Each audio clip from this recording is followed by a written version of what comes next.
gelap, mendung dan menjelang maghrib. Di depan nampak Bukit Tidar, Magelang.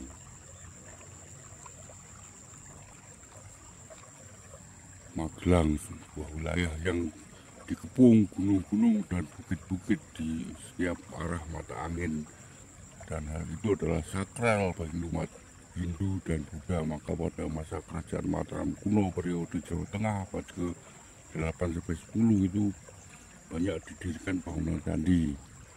Yang bikin saya heran adalah kenapa banyak situs cagar budaya bekas bangunan candi, tapi toh sama sekali minim upaya pelestarian dan pengenalan terhadap sejarah leluhur di wilayah Magelang secara benar. Di selatan sana nampak Bukit Menureh tapi tertutup kabut mendung. Mungkin di daerah Borobudur sana, Kecamatan Borobudur, Grimis. Ya, Borobudur ada di Kabupaten Magelang. Candi Borobudur di Kecamatan Borobudur, bukan di Yogyakarta seperti yang ada di YouTube ini. Rata-rata menyebut Candi Borobudur adalah di wilayah Yogyakarta. Itulah yang bikin saya dongkol. Kenapa Magelang nggak dikenal lebih jelas masalah situs sejarah dan cagar budaya, lebih pada mengenal bagi cerita yang mustahil. Misal pada masa itu ada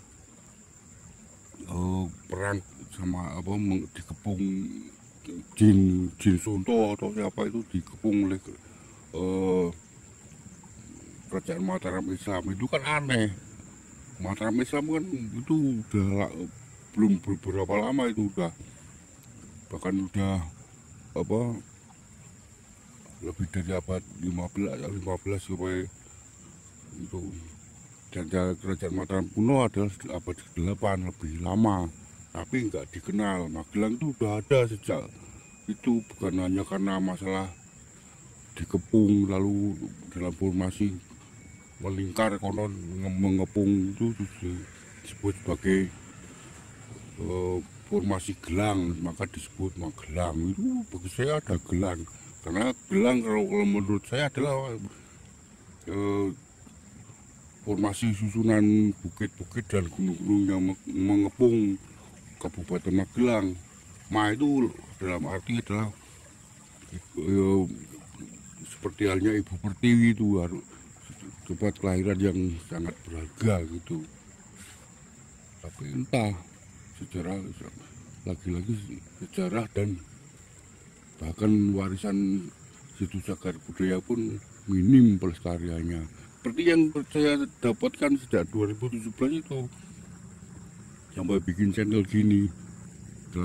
Dalam hati saya berharap semoga ada pihak yang memahami dan mendukung apa yang saya lakukan. Tapi meskipun telah beberapa kali melaporkan kepada pihak-pihak terkait di wilayah Jawa Tengah, semula BPCB, lalu pihak BPK wilayah 10 Jawa Tengah dan DIY, tapi setelah didata pun toh tiada pengamanan. Bahkan banyak yang saya tinjau kembali secara video-video itu ternyata sudah lenyap. Makanya saya kalau ada yang komen nanya lokasi, nggak saya sebutkan lagi, dan mulai sekarang saya nggak akan menyebutkan lokasi secara tepat, karena ya itu tadi alasannya. Udah saya repot-repot mencari dan mengupayakan pelestarian melalui pelaporan, tapi toh ternyata cuma pada jadi istilahnya sumber info, lalu tiba-tiba setelah saya cek kembali hilang. Itulah yang terjadi di wilayah Magelang. Dan kenapa nama-nama pelapor pun seperti halnya saya, sama sekali tidak ada apresiasi dan sikap apapun yang baik di lokasi yang saya laporkan. Sering saya mendapat perlakuan buruk. Dalam hal ini lebih banyak di desaku sendiri yang merupakan kompleks candi Hindu di dekat samping Kecamatan Borobudur, yaitu di Kecamatan Mukit. atau lebih tepatnya di wilayah Sri Tambiku yang pada masa itu disebut Sri Tambiku dan tertulis di Liga Bertulis yang saya laporkan lalu jadi sumber masalah di desa, yaitu di bawah Polda di depan itu.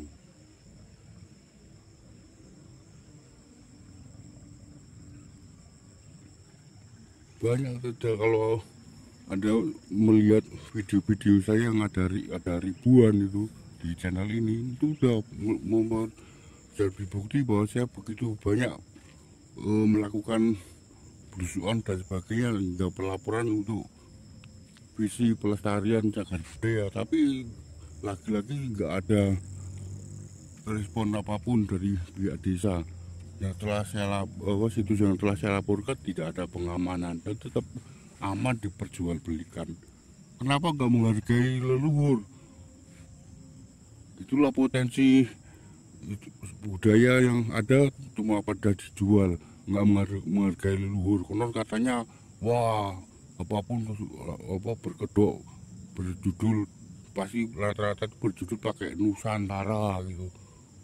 Kalau nasionalisme, kenapa warisan leluhur yang merupakan prestasi pada masa itu?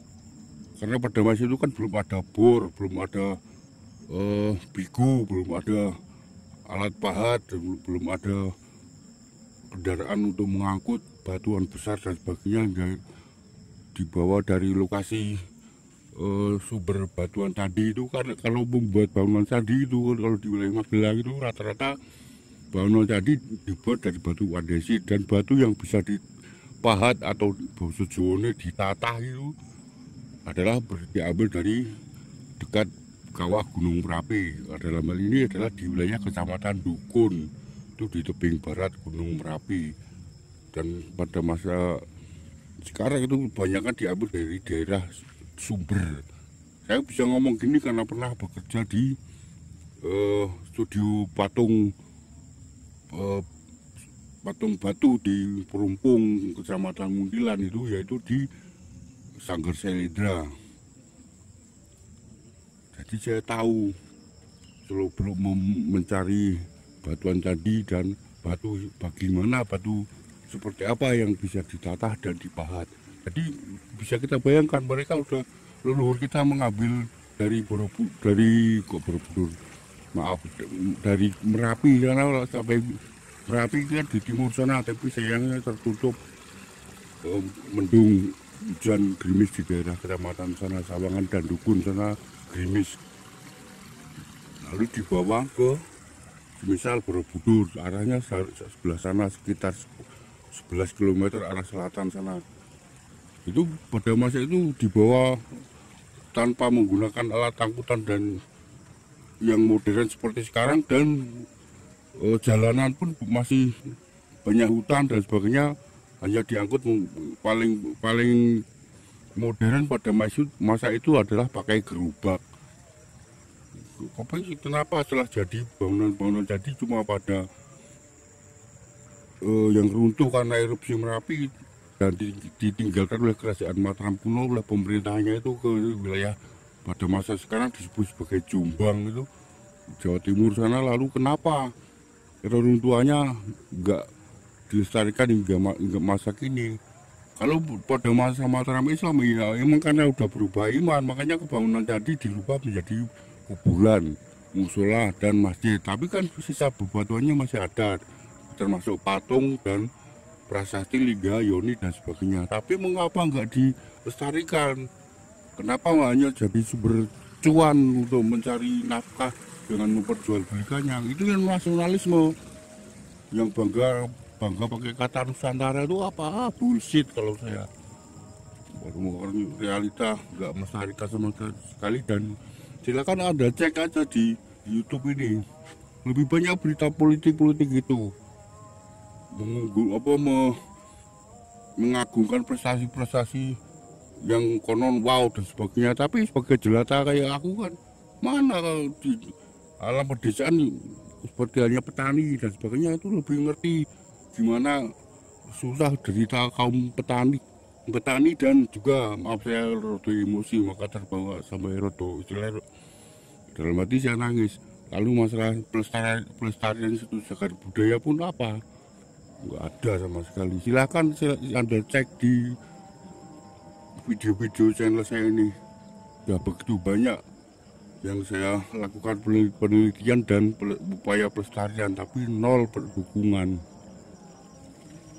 Cuma pada diketawain, cuma pada dijadikan sumber info lokasi situs batuan candi atau situs benda cagar budaya, lalu tiba-tiba pada raib dan sebagainya. Dan pihak desa pun lebih mengutamakan pembangunan infrastruktural, seperti halnya ini jalan ini. Membangun jalan ini kan konon buat jalan traktor dan sebagainya, tapi kan kalau bisa mampu membangun ini, kenapa nggak ada dana untuk pelestarian situs cagar budaya di desaku sebelah sana, desaku yang dari barat sampai timur sana itu banyak situs batuan bekas bangunan candi, tapi rata-rata cuma pada dijual. Makanya kan saya bikin video ini karena saya dalam hati lagi rada marah, dan untuk meredakan kemarahan saya pulang dulu, udah maghrib. Semoga Allah Subhanahu wa Ta'ala memberi ketabahan dan dukungan kepada saya, dan semoga channel ini makin berkembang, mendapat dukungan yang berarti. Salam budaya.